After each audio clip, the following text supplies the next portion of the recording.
Whoa, she's rolling like a pig again. Trying to hold the camera steady. Ah.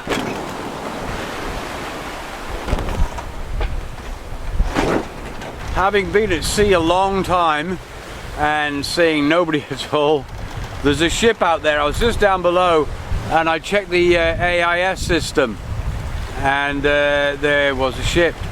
He's just over there, look. We're swinging around, so I'm trying to hold him in view so you can see. He's a big fella. He's like, you know, one of these massive tankers. Absolutely huge. He's about 3 miles off or something like that. Looks closer, but he's no danger to me. But it's nice to know that he's there. He can see me, I can see him. All's well with the world. But yeah, there's people on there probably eating steaks and lots of good food and stuff. And I'm running out of good food. I'm down to my last few oranges now.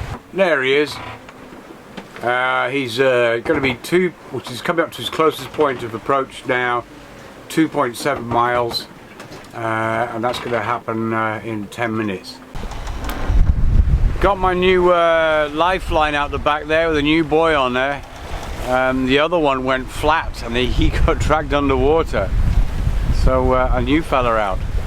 Unfortunately, he's blue and white. Can't see him so well at night, so I might change him. Yeah, he's attached down there, the Lifeline buoy, and he goes back over there. And I worked out I have only 7 seconds to get to him if I fall off the boat amidships when the boat's doing about 5 knots. So I actually need to get a bigger line and put it at least double that length. And then whether one can pull himself along the line against the force of the water is also another problem. We're going to try it one day. I'll get somebody to take over the boat, and I'll try jumping in and see what happens. This other one down here, that's nothing to do with safety. That's a couple of pairs of underpants being washed. That's how we do our laundry out here in the middle of the Atlantic. I suppose I could always grab those and pull myself on board. Saved by his underpants. Got my Devon flag back up. I'm using it as a telltale really. At night sometimes it's very hard to work out where the wind is coming from my wind vane here. So this guy's right above my head. It gives me an idea of where the wind is. He was all mucky and from dust from the Sahara Desert and Mindelo. Yeah, so I washed him best I could. While we're at the back of the boat, I'll just show you this. This is one of the aerials. It's better than it was, but can you see the dirt on there? That's how dirty the whole boat was compared to the rest of it, which is coming up white now after we've had a couple of rain showers. And actually, you can see where the dirt is at the top there. That's how high a wave was that came actually onto the boat, right up there. So yeah, and the top 6 inches or so is still dirty because that's where the wave didn't get to. So all of this was hit by a wave about last week sometime. There you go, got the Devon flag up. War. Meanwhile, gonna put my life jacket on as we've got a couple of extra crew that have come on board the boat, and I don't want them on board, so I've got to throw them off.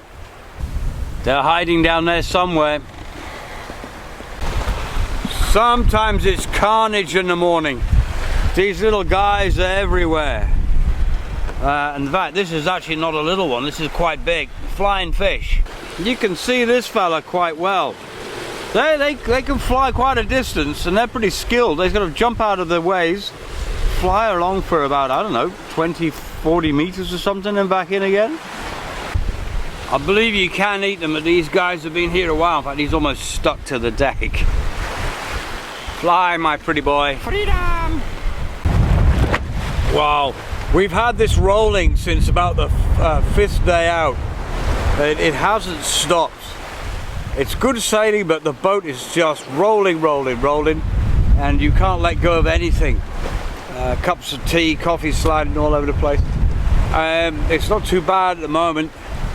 At night time, when you can't see where they're coming from, you have to watch out then. But yeah, we're into, I think it's day 14 or 15, I've lost track of time. But we're doing very, very well. We've been hitting some amazing speeds for Seadog. I've never managed to get her above 80 miles to the day, nautical miles to the day, but we've been doing 120 almost every day. It's been brilliant. This is the weather that she was built for. Strong breeze, quite a heady sea. She just eats up the miles, and that's what she's doing. All being well, I'm hoping to get into Barbados in 5 or 6 days. That's going to mean a run of 20, maybe 21 days, which is amazing. I told everybody 27 days because we were going to get a big period of becalmed weather, and also I wasn't sure just how fast I could drive the boat. But this is brilliant. Look at the color of the sea. It's just awesome.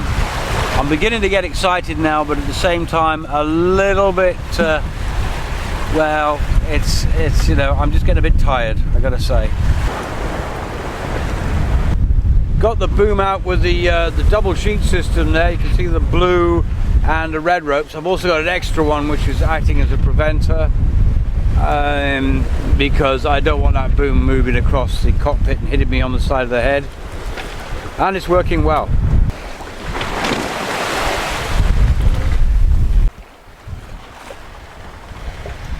And a bit later on, again, after a nice sailing day, a bit rolly though, but can't complain, there is a nice sunset. And you can see there the pole sticking out because the wind has changed direction, and I've had to change direction as well and move the sails over to the side of the boat. Anyway, I thought I'd get a little bit techie with you at the end of the day. We're about here, and Barbados is over here. This is the rum line that you can see here, which should follow, of course, the globe is all bent and so on and so forth, so we're not actually travelling in a straight line. But the way I sail, we do all sorts of strange lines. But anyway, we're over here somewhere, and I need to start going what apparently is really slightly south. If you, I boxed off these with the pencil, you can see I put in my own lines, and we're actually sort of going south from this point on, and we were going a bit too north, and the wind's also changed, so I've had to pull the boat around and change the sails around. So as you can see, got the sails on both sides of the boat now, leaving the pole free. But what I wanted to show you was this. What is a veritable cat's cradle of ropes. Yes, slightly odd, but it all makes sense. Yeah, there's a touch of improvisation going on here, and I just love the look of the whole lot together. So I've been a sad person, and I've been out here for days, so I just had to tell someone about it. What it is, we've got the foresail rolled in, and she's on an endless loop, which you can see comes down the side here, down the side here. It then comes off this pulley block and is locked off up here, and I've done it like this so I can take that off and use it at a moment's notice, so I want to reel her in if we get it into a squall or something like that. That's a running back stay. If it's not being used, ignore that. Then we got the twin sheet system on the boom. The red one's going across the other side of the boat, and this one goes down here. But because the boom's slightly outboard, I've got an extra preventer on, which is that rope there, which goes down through there and runs back along the deck and is tied off up there. And that's the rope for one of the sheets. So all complicated stuff. And then of course you've got the sheet, the main working sheet here, which is tied off and just looped over for safety's sake so she can't slip. I've got 2 reefs in the main. I should have shaken out that reef that's in now, the second reef, earlier today, but because we were falling off waves and things a lot, she was backing up and making lots of noise and things, so I left her as she is, and there you go, up the top of the mast, and then ropes held off there to prevent them banging against the mast and the wind blows. I might be able to get the second foresail, the staysail there, to do some work, but tomorrow, not today. Yeah, there might be just enough room to sneak her in. But the thing is, at this time of night, it's about, I don't know, 5 or 6 o'clock, and the sun's starting to go down. I'm making sure everything's ready for the night. Everything's battened down on the deck, nothing loose. That's why I've been messing around with the rig and changing it now rather than doing it in the middle of the night. And I've roped everything up so it's easy to alter if I have to, if we get into any problems and it's dark. We do have a full moon, which is really handy actually at the moment.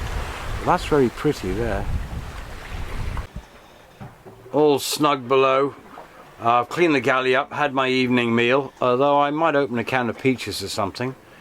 And got the bunk over there. Because I'm slightly heeled over to starboard, I'm going to pack some pillows around the side there and put the lee cloths up so I don't fall out on the floor.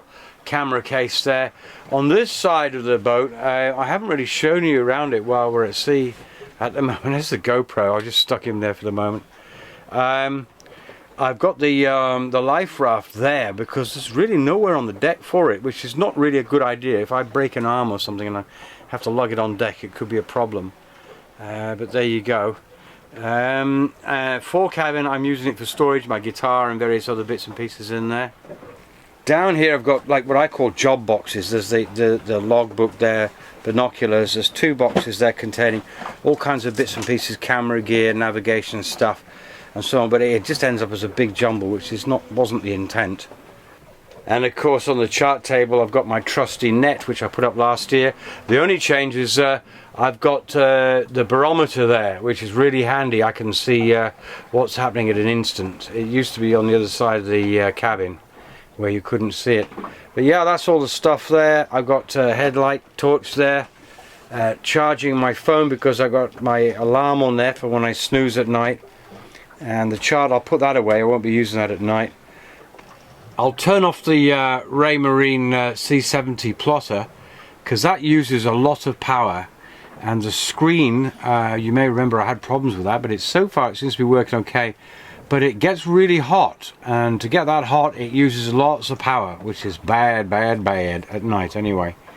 What I don't really do is read instruction books, and I did get the instruction books out for the ICOM AIS and found that there is a page on there that has my Latin long and my speed overground and my course, so I don't actually need the plotter at night, and that uses virtually no electricity, so it's doing hardly any amps rather. It's doing 2 jobs at once, so I use that at night for my positions and plot it on paper. Some of the fruit's going bad. I've just got a few bananas left. The apples are not too bad. The potatoes are in the back of the boat. They're okay, and the oranges, I've just got a few left. And that's all the fresh food I've got. It is just so hard to believe I'm actually sailing the Atlantic. I have to keep reminding myself of that fact, that I'm actually in the middle of the Atlantic at the moment. Yeah, most of it is quite mundane. I get up in the mornings, I check the charts, I do my ablutions, I make some food, I check the charts again, check the sails, the speed, write in the log, and then I'm free for the rest of the day. I've been doing some of my music, I've been writing some stuff, I've been meaning to edit, but because the boat's been rocking and rolling so violently, I couldn't even put the computer on the desk safely. I did a bit of stuff today, but I have a lot of editing to catch up with, a lot of videos still to come out. Today I started getting excited, really excited, a different feel to the whole thing, because I realised I've only got about 5 or 6 days left to go, and I'm just like, wow, and I'm just thinking, well, I'm going to be, hopefully all being well, booking it in through customs and clearance in Barbados in 5 days or something like that. Maybe, if it depends if I get there late, I'll anchor out and go in the next morning. But yeah, it's beginning to feel real now. It's beginning to feel real. That's the whole thing. This is almost surreal. It's just like I'm out for a sail. I can't believe I'm actually going to see desert islands and palm trees and stuff. It's, yeah, incredible. The adventure continues. And for those of you that said you like these videos because there are no bikini clad women and so on and so forth in these videos, well, that could be about to change. I shouldn't really put that bit in, should I? Boat's still rolling like a pig. and I've got used to... Oh Jesus, that's me just falling down. Oh. I actually got that on camera this time. Bloody hell. That's not the first time I've fallen down.